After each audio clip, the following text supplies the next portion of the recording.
Hey everyone, just doing a few quick jobs before my next client. I wanted to have a quick chat about a couple of things to do if you are wanting to get the immune system boosted. And I'm actually more talking about the part 2 because there's going to be several in relation to cancer prevention and treatment. Because of course one of the things that's been going on the planet in the past 12 months is a fear of our immune systems not being able to protect us. And of course a total lack of a changing in the discussions so that what we used to believe was true is no longer true. So for example, in the past, if you had blood tests and antibodies showed up in your blood test, that was a good sign. That was a sign that your body had fought something and now had antibodies so that you were immune to it.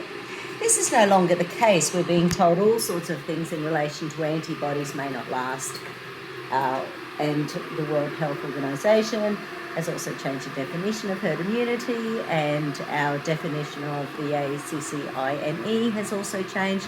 So lots of stuff has been going on that's been very challenging in relation to the immune system.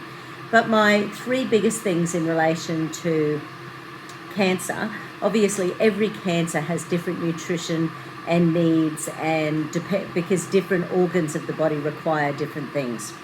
So, but my three favourites for all cancers for those people who can are things like sulforaphane and Brock shots. So you've heard me talk about Brock shots before, but basically any really fantastic sulforaphane products, really important. So sulforaphane is a nutrient that's in things like your broccoli. Just look it up. So go Google sulforaphane. Actually, there's a really good, amazing YouTube video on sulforaphane. So my favourite product is a product called Brock Shots. So it basically has a really high potency sulforaphane, and then my second favourite in Australia is sulfuraclear. There'll probably be a similar thing in Metagenics throughout the world.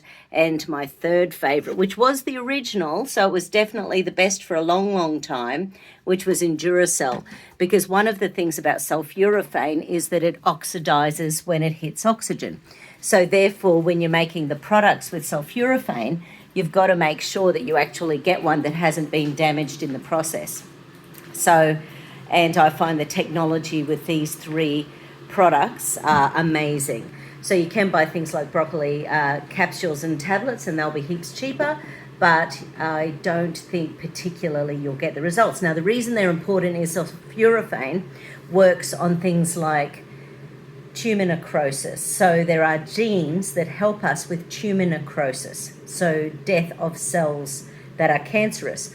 So what is it that flips our genes is things, it's our lifestyle stuff. So the things I was talking about in part 1 cancer, it's the things like the hair dyes we use, the toxins in our environment, the crap that leaches from planes, the pesticides, herbicides on our foods, it's the genetic modification of our foods, it's the toxins that are in our water supplies. So, you know, it's our air, it's our food, it's our grass, it's our oceans, it's our, all these life-giving, amazing things on our planet are being polluted by big companies, and it's not going to get better. This is going to get worse. You know, there's lots of stuff going on at the moment that I'm sure if you've been awake for the last year, you'll know what's going on. So there's challenges afoot, and obviously the companies that want to make oodles of money from these things, they don't want us to know. So that's my first thing. The second thing is I like anything that detoxifies your body. One of my favorites is Purified Zeolite. So zeolite products that have been heated to 900 degrees. That's important because the 900 degrees, sorry, I'm making myself a coffee. The 900 degrees is what you need to cleanse the zeolite from nature. Because in nature, zeolite sops up toxins. If you buy a zeolite product, excusez-moi, if you buy a zeolite product that has not been cleansed properly, you're literally taking toxins into your body with something that's supposed to be a cleanser. This is not good for us. So I'll give you an example. I had a lady come to see me about, I was probably 15 years ago. And actually, I'll tell you two parts to this story. So for about 20 years, so I've been doing this for 27 years, so maybe it was for about 15 years. A lot of the time when I had seen someone with cancer, what they would say to me was, I've been well all my life, the only thing I had was asthma. I've been well all my life, the only thing I had was hay fever. I've been well all my life, the only thing I had was eczema. So it's been interesting, and I heard that so often, and then I got diagnosed with cancer, which they seem totally unrelated, except if you've heard me talk about T helper 1 and T helper 2 cells in the past, and our immune system cells are phenomenal, by the way. So they have amazing abilities to do things inside our bodies. So if we've got an excess of T helper 2 cells, not enough T helper 1 cells, we're just generally, we're in a more hyperallergic phase. If we have more T helper 1 cells, less T helper 2 cells, we can be in autoimmunity. Now, the thing about T helper 1 cells is that they also fight cancer cells. So T helper 1 cells fight viruses, they fight bacteria, they fight parasites, they fight cancer. So if we're constantly in an allergic phase, then sometimes that can be switching off our T helper 1 cells because the T helper 2s are so busy. Okay? So we've got to do stuff. And basically once our body hits a certain level where it's really raining, it's beautiful here today though, the weather's just gorgeous, I'm loving the green grass out the front.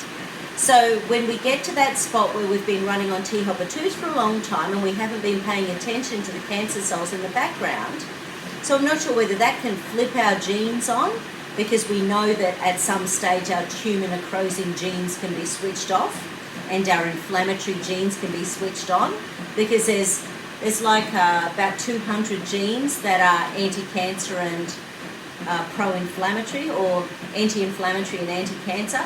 So the sulforaphane actually helps with all of those. What the zeolite does, every molecule of purified zeolite actually pulls out some cancer cells. So zeolite's amazing because it actually sops up the worst toxins in the body with the highest charge. So things like lead, mercury, cadmium, aluminium. And we know that a lot of these things are in a lot of medications. We know that they're in our air supply. We know they're in a lot of our polluted soils. So it's hard, and old houses and, pipes and things like that. So unfortunately, it's hard to get away from them these days. Just really, really good to be aware. So my favourite product is sulforaphane. My second favourite product is zeolite.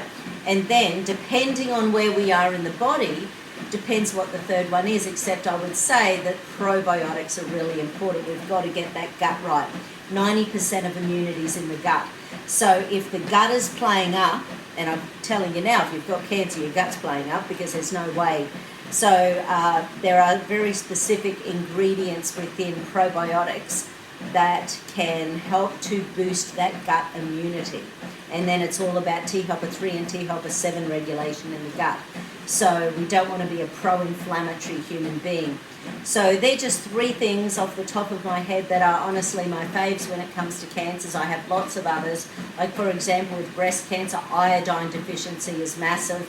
I would get your functional medicine doctor to do like a full count of all your things like magnesium and zinc and iodine and selenium and stuff like that, because the more of those the more nutrients you have high in your body, so a really good mineral supplement can be an idea.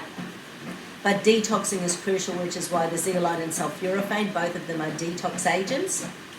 And I think and the probiotics even support better detox. So there was actually one study done with kids, and they were sort of looking at kids who were more likely to develop issues with learning problems down the track or neurological disorders, and they found that the higher the level of good probiotics as opposed to bad bacteria, the less likely they had of developing things like ADHD and autism and Asperger's and stuff like that.